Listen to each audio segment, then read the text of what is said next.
that's why I don't feel too bad about it.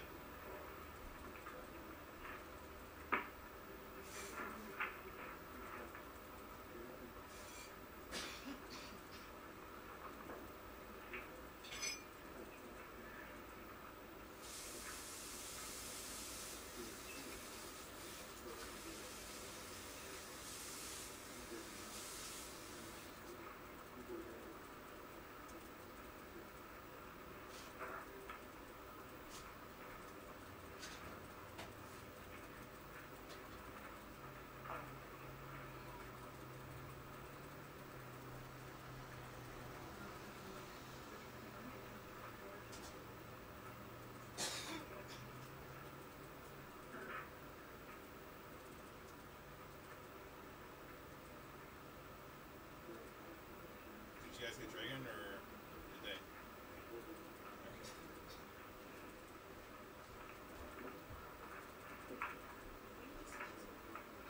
She told me around 8.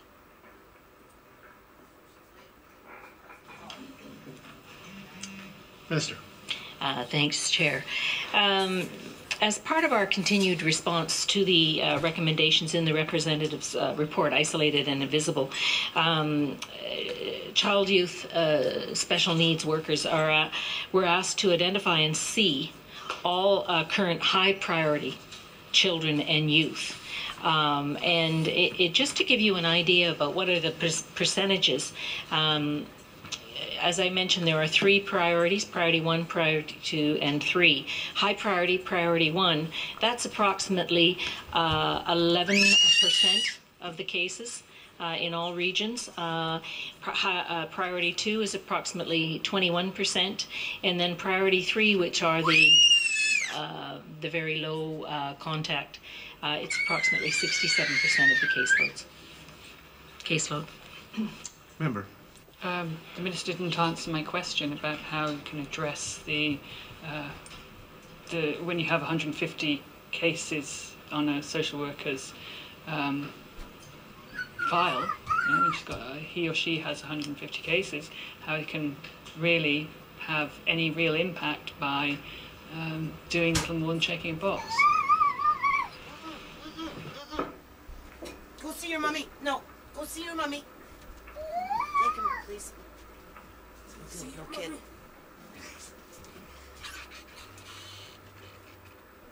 Well, that was an awfully long break. Just got back with my tea here.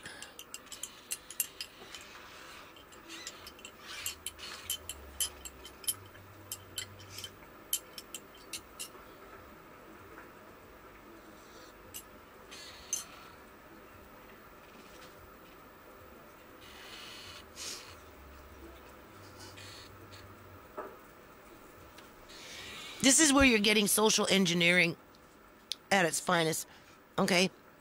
Because when you compare Canada to the United States, right? Our level of population in terms of breeders, right? And I specifically chose that word, right, to be cocky, right? But in terms of poor, right? Having children that in a elitist term you can't afford to have. The last thing any government would want would be an explosion in the population within that demographics. So they're trying to nip it in the bud through financial social engineering to break the offshoot of this main route that controls society, right? A social worker's caseload, as you mentioned, the number could be up to 80. And of course, it keeps people working. Lots of people work from this, right? Because the dysfunction causes havoc, and havoc draws attention, and gives reason for people to say that they're needed, and or things need to be changed, or whatever it is, right? So then you bring in the authoritarian, dictatorship of how you live your life and what's acceptable and what's not. I'll let the Minister answer that, but I see that I had understood the recommendation was going to be, or the policy of the ministry was that everybody was going to be visited once a year. If that's not the case, the minister can say yes or no, just a one-word answer. But I'm going to move on as I do. And just really, I think more than anything, as the minister gets the advice on that question, to raise the issue, the minister, through the chair, the minister has mentioned herself that many of the IDP services are provided by the contracted agencies, and I meet very regularly with various organisations who are providing. I like this lady too. I'm sure the minister does, and I have quite a good relationship. I hope I have a good She relationship expresses with, herself very well, Resources and you know, she's Canberra, which is diplomatic, my right? constituency. I meet with them very regularly, and She they're gets really emotional, caseload, but she and can I'd control just it. like to bring to the minister's attention, and Sunrise isn't alone in this. These are not completely current. This was from a meeting about 6 months ago, but every time I do meet with them, the figures don't change dramatically. But so we have infant development program, a caseload of 78 where it should be 50. There are about, this is say a few months ago, there are 18 children on a wait list. Speech language program, total caseload 141, should be 25 to 30. Wait list 82, so it takes 8 months to maybe even see a therapist. Occupational therapy. So anyway, in the old day, right, when they would debate on their subjects within the different ministries, you know, the MLA, regardless of what side, would have their full say. River ones, but these are not unique. And anywhere that you go, that you visit, and if you know, if you were paying IDP, attention, those professionals you know, you have to be paying attention to what they were saying, right? You know, you can still do things on the side, but you still have to pay attention. Oftentimes, I do my, you know, my nonprofit, or I write, or do books, or whatever, you know, clean, and you could still listen, right? Are expected to do so. And the train of thought wasn't interrupted, it wasn't broken, and it wasn't fractured, and it wasn't, you know, silenced, and just a lot of, you know, buried under what we were talking about. Like, who, Jenny Kwong, who's she? You know, what was her final say? Like, what was the point? In the old days, you know, she'd be there until she was done, and then the other side would have to, you know, respond however they wanted to respond. And if they wanted to take 2 hours to respond, that was their privilege. They could do that. That was more effective. That was a proper debate. That was something that you could actually follow, understand, learn, you know, gain information from, and become, you know, connected to the process. This, obviously, we got disconnected very quickly, you know, very quickly. And I just happened to turn this on tonight. I actually was sleeping with it on a little while earlier. I turned it on earlier when they were in the house. And then I went to sleep after the news a little bit. And I woke up and then I thought, oh, I'll just turn this back on. And I turned it on and it just happened to be that. But whatever Jenny was saying, I didn't get it. I didn't get it. I probably won't ever get it because can't guarantee I'll be able to turn it on tomorrow. You know, and at the rate that we're going, will this even, you know, will we be talking about something else, and will it be on a different day, not yesterday, but the day before debate? Like, what day are we even fucking debating here? This is yesterday's debate. What was Jenny Kwan debating on today? Was that today's debate, or was that yesterday on the day before debate?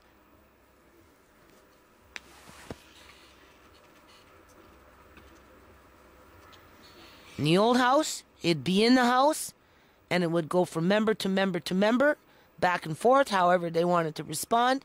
It was done in a timely manner. It didn't drag on. It sure in the hell didn't feel like it dragging on. Like, this break in between these questions is like 5 minutes. I don't remember it dragging on, and even if it did drag on from time to time, it wasn't anything like this, that's for sure.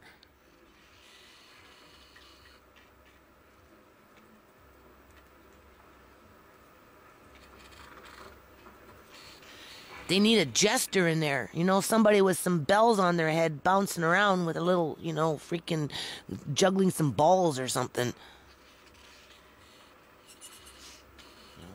Bring in the belly dancers. Like, fuck, this is boring.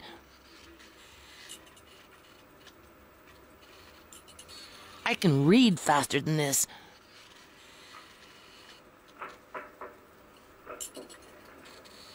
But they are intentionally doing this because they're trying to silence and bury the information. God forbid, I swear on my mother's life, this is what they're doing. I've been reading up on American politics for years and years and years and years and years. And not only that, but I've walked the fucking talk, and I've been a poor woman raising my kids and still struggling through the shit, right? And I've seen the changes, and I've experienced those changes, and I can put the dots together, and I can say, yeah, no, this ain't right. There's something wrong here, okay?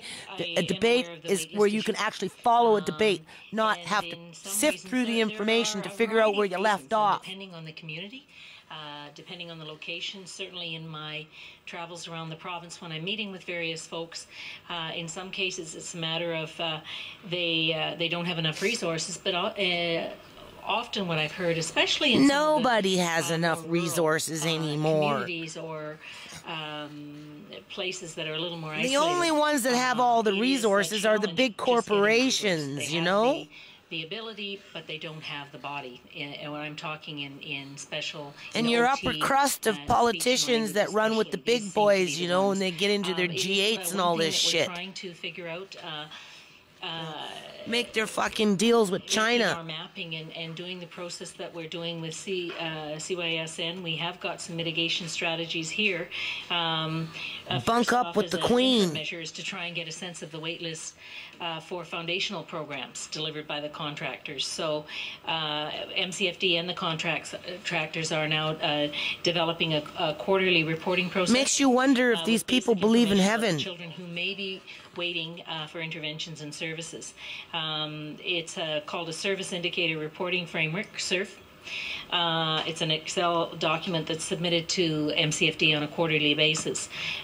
This reporting is by program area, and it does not differentiate unique children. The SIRF data also, it does not differentiate those children that may be in receipt of one type of service and waitlisted for enhancements. So are they getting a service but are waiting to get an enhanced level, or are they not getting the or are they waiting for the individual therapy? But in future, under the balanced contract management and reporting project... Okay, anyway, we get the gist of what happened here. We got sidetracked, put off to the curb, you know, big stop sign right in front of whatever the question was. And, you know, they've effectively done what they wanted to do. They got you bored. So we'll just shut it off for now. The issue